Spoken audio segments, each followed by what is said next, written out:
Abraham is thinking hard. He's pondering what he should do. He knows he needs to obey, but this is a very difficult test. And so he's just registering everything. He's keeping to himself. He doesn't want his son to know. He's just trying to keep a straight face, but he also wants just to hold on to a miracle, a supernatural escape, a way to get out of this. But he knows that this can happen. He just needs to have faith, and his faith is really being stretched and strengthened here. But of course, if you are having faith in the one true foundational entity that will bring you all good things, as the one true God does, then he knows that he won't be failed. He will have victory. He will have hope. He will have strength to carry on. He will be able to pass this test and also have blessings, and that is going to just be in ways that he has not seen before. And so he is just holding on here. And it says, so Abraham set out for the mountaintop, and as he traveled the rocky terrain, Isaac turned to his father, saying, here is the wood, but where is the lamb to be slain? Abraham answered, God provides well for us. He will give us whatever he can. You could not tell his son that he was the one who would be offered as a sacrifice, a lamb. So he is answering questions that Isaac has. They are very valid questions, but he is still not telling him everything. Again, still praying and hoping for the best.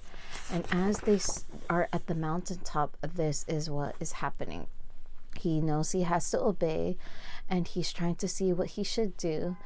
Abraham, he built the altar and laid Isaac down. Yes, he did. That is what is happening and needs to take place.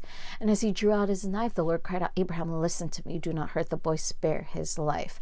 There's no need to harm him, God said tenderly. Your faith is as great as can be. Use the ram in the bush for your sacrifice, for you've proven your great love for me. It has been halted. Stop right away. You are listening to me, the one true God. I have seen you. I have seen what you have done, your obedience and your strong faith in me, and your complete surrendering, your ultimate love for me, that I am number one in your life and not anyone else, not your beloved son.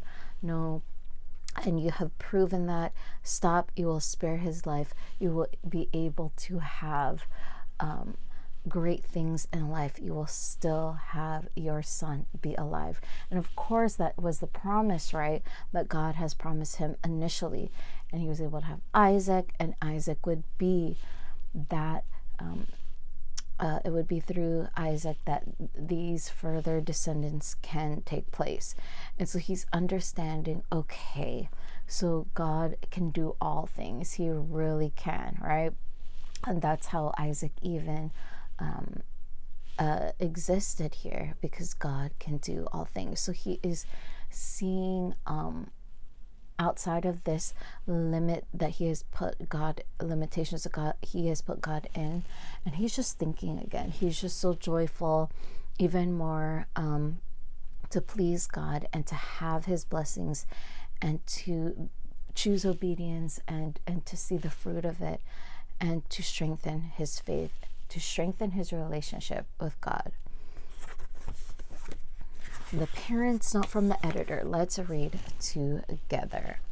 The framework of God's plan for our salvation rests in his covenant promise to Abraham. I will make of you a great nation, and I will bless you, and I will make your name great, so that you will be a blessing.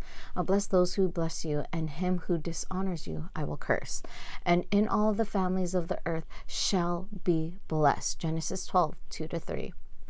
God will help Abraham's family grow to be a great nation, and one of the promised children will be Jesus, our Savior. God makes the same covenant promise to each of us in our baptism. We belong to his family, purchased and won through the sacrifice of his son. Explain to your child that in Old Testament times, God asked people to sacrifice an animal on an altar when they worshipped him. It was a way of showing their love for God and asking him to forgive their sins. Today, we no longer sacrifice a lamb on the altar when we go to church. Jesus, our victorious lamb, died once on the cross of Calvary to pay the price for all our sin. Celebrate the forgiveness and new life Jesus won for you in his life, death, and resurrection. Yes, the ultimate sacrifice has been done, and Jesus showed the ultimate faith of being completely obedient to God from the beginning to the end and always and forever.